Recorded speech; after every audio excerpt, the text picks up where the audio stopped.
Hey everyone, I am going to be reading The Grinch Who Stole Christmas to Leah for her nap because it is Christmas Eve and I want her to have a good Christmas Eve. So it's going to be her first Christmas Eve and Christmas. So I hope y'all enjoy this and I'm going to wake her up here.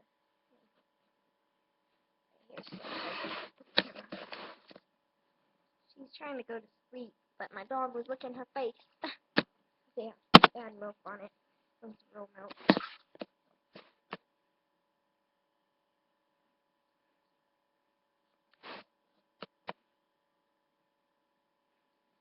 Okay, so here it goes. How the Grinch Stole Christmas by Dr. Seuss. Every Who down in Whoville liked Christmas a lot, but the Grinch who lived just north of Whoville did not. The Grinch hated Christmas, the whole Christmas season. Now please, don't ask why. No one quite knows the reason. It could be that his head wasn't screwed on quite right. It could be, perhaps, that his shoes were on too tight. But I think the most likely reason of all may have been that his heart was 2 sizes too small. But whatever the reason, his heart or his shoes, he stood there on Christmas Eve, hating the Whos, staring down from his cave with a sore, grinchy frown at the warm lighted windows below in their town. For he knew every Who down in Whoville beneath was busy now, hanging a mistletoe wreath. And they're hanging their stockings. Hang on. And they're hanging their stockings, he gnawed with a sneer. Tomorrow is Christmas, and it's practically here. Then he growled with his Grinch fingers nervously drumming. I must find a way to keep Christmas from coming. For tomorrow he knew all the Who girls and boys would wake up bright and early. They'd rush for their toys, and then, oh, the noise! Oh, the noise, noise, noise, noise! That's one thing he hated, the noise. Noise, noise, noise. Then the Who's young and old would sit down to a feast, and they'd feast, and they'd feast, and they'd feast, feast, feast, feast. They would start on Who pudding and rare Who roast beef, feast, which was something the Grinch couldn't stand in least. Then he got an idea, an awful idea. The Grinch got a wonderful, awful idea. I know just what to do. The Grinch laughed in his throat, and he made a quick Santa Claus hat and a coat, and he chuckled and clucked. What a great Grinchy trick! With this coat and this hat, I'll look just like old Saint Nick. All I need is a reindeer. The Grinch looked around, but since reindeers are scarce, there was none to be found. Did that did that stop good did that stop old oh my gosh. Did that stop the old Grinch? No. The Grinch simply said, if I can't find a reindeer, I'll make one instead. So he called his dog Max, then he took some red thread and he tied a big horn on top of his head. Then he loaded some bags and some old empty sacks on a ramshackle sleigh and he hitched up old Max. Then the Grinch said, giddy up! And the sleigh started down toward the homes where the Who's lay a snooze in their town. All their windows were dark, quite snow filled the air. All the Who's were all dreaming sweet dreams without care. When he came to the first house in the square, this is stop number 1, the old Grinchy Claus hissed, and he climbed to the roof, empty bags in his fist. Then he slid down the chimney, a rather tight pinch, but if Santa could do it, then so could the Grinch. He got stuck only once for a moment or two, then he stuck his head out of the fireplace flue where the little Who stockings all hung in a row. These stockings, he grinned, are the first things to go. Then he slithered and slunk with a smile most unpleasant around the whole room, and he took every present, pop guns and bicycles, roller skates, drums, checkerboards, tricycles, popcorn and plums, and he stuffed them in the bags. Then the Grinch very nimbly stuffed all the bags one by one up the chimney. Then he slunk to the icebox box, he took the Who's feast. He took the Who pudding, he took the roast beef. He cleaned out the icebox as quick as a flash. Why, that Grinch even took their last can of Who hash. Then he stuffed all the food up the chimney with glee. And now, grinned the Grinch, I will stuff up the tree. And the Grinch got the tree and he started to shove when he heard a small sound like the coo of a dove. He turned around fast and he saw a small little Cindy Lou, who little Cindy Lou who was not more than 2. The Grinch had been caught by the little Who daughter, who got out of bed for a cup of cold water.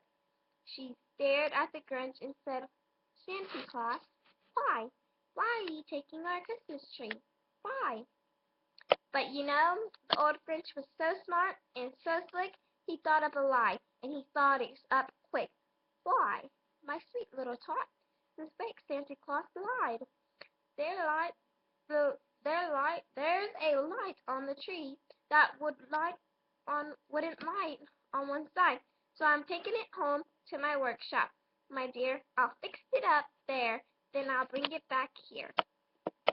And his bib for the child. Then he patted her head and he got her a drink and he sent her to bed. And when Cindy Lou Who went to bed with her cup, he went to the chimney and stuffed the tree up.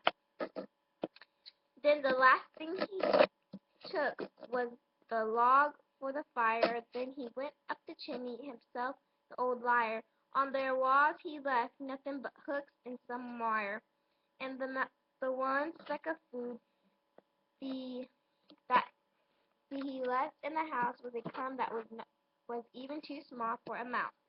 Then he did the same thing to the other Who's house, leaving crumbs much too small for the other Who's mouse. It was 15:15, all the Who's still abed, all the Who's still asnooze, when he packed up his sled.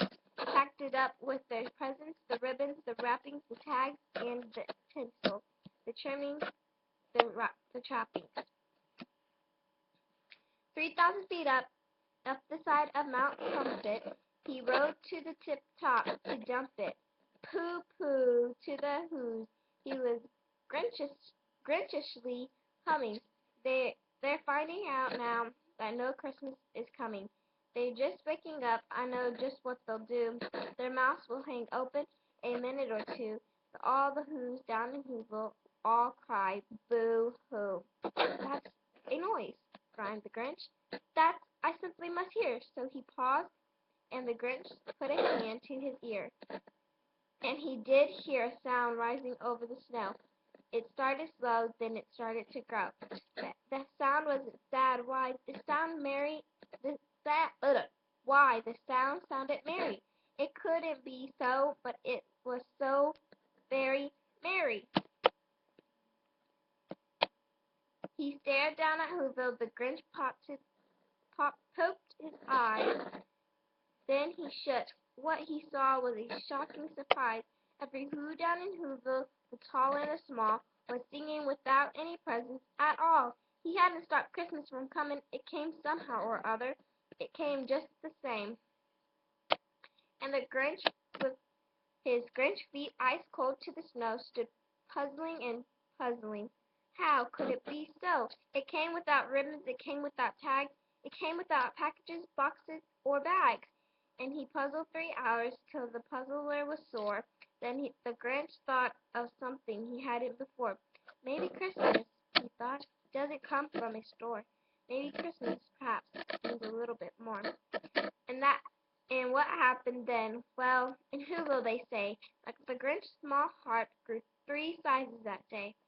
And the minute his heart didn't feel quite so tight, he whizzed with his load through the bright morning light, and he brought back the toys and the food for the feast. And he himself, the Grinch, carved the roast beef. That's one of my Christmas stories. I hope y'all enjoy that. Yeah, it took 10 minutes to read. Ugh, I'm so tired. Okay, I'm gonna just read one little short story, I believe. Let me see.